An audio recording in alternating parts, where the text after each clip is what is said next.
लगातार इंडिगो की जिस तरीके से फ्लाइट्स रद्द हो रही थी उसको लेकर तमाम एयरपोर्ट से ऐसी तस्वीरें आ रही थी जहां पर अफरा तफरी का माहौल था। इंडिगो की सेवा लगा एकाएक इस तरीके से चरमराने की वजह से चारों तरफ हाहाकार मचा हुआ था। इंडिगो की एयरलाइंस को लेकर तमाम तरह के सवाल खड़े हो रहे थे, लेकिन इंडिगो ने ये दावा किया है कि शनिवार से उन्होंने अपनी इन सेवाओं में आम जनता को काफ़ी राहत देने का काम किया है। 138 डेस्टिनेशन में से 135 पर हवाई सेवाएं पूर्व की भांति बहाल कर दी गई है, लेकिन सरकार ने एक एडवाइजरी जारी करते हुए इंडिगो के सीईओ को तलब किया है और कारण बताओ नोटिस जारी किया है। उसमें कहा गया है कि जिस तरीके की अफरा तफरी का ये माहौल उत्पन्न हुआ उसको कारण बताएं 24 घंटे में। आप देख सकते हैं हमारे पीछे इंडिगो का जो काउंटर है वहां पर अब भीड़ थोड़ा थोड़ा कम हुई है, क्योंकि कल जिस तरीके से यहाँ पर अफरा तफरी का माहौल था, लेकिन हवाई यात्राएं अब धीरे धीरे पूर्व की भांति शुरू हो गई हैं। यात्रियों को सहजता हो रही है और कहा यह गया है कि जिन जिन यात्रियों की यात्रा प्रभावित हुई है उनको भी रविवार 8 बजे तक जो भी उनका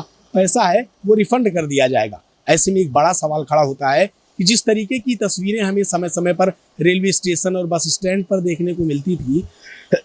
वैसी ही तस्वीरें एयरपोर्ट से भी एक समय ऐसी आई, लगा कि पूरी एयरलाइन व्यवस्था ही चरमरा जाएगी। लेकिन इसका संज्ञान लेते हुए सरकार ने अब एक मानक तय किया है कि फिक्स किराया कितना होगा और इस तरीके की जो अनियमितता हुई है उसकी फिर से प्रतिपूर्ति न हो, इसके लिए इंडिगो के सीईओ को कारण बताओ नोटिस भी जारी किया है। इस समय हम लखनऊ एयरपोर्ट पर हैं, आप देख सकते हैं जिस तरीके से पहले यहाँ हालात थे, यात्रियों की लाइन लगी थी, तमाम तरह की तस्वीरें आ रही थी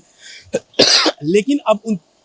चीज़ों में आपको काफ़ी बदलाव नजर आएगा। स्थितियां पूर्व की भांति सामान्य होती दिख रही हैं, क्योंकि इंडिगो ने भी एक दावा किया है कि उन्होंने 95% जो उनकी फ्लाइट पहले की भांति जो थी या फिर उड़ानों में अनियमितता थी उनको उन्होंने रिकवर कर लिया है और अब यात्रियों को जिनकी फ्लाइट कैंसिल हुई थी उन्हें रविवार 8 बजे तक उन्होंने वो फंड रिफंड करने की मांग की है। अब देखते हैं कि इंडिगो के इन दावों में कितनी सच्चाई है। हालांकि तमाम ऐसे यात्री हैं जो इस पूरी प्रतिक्रिया को लेकर जो उन्होंने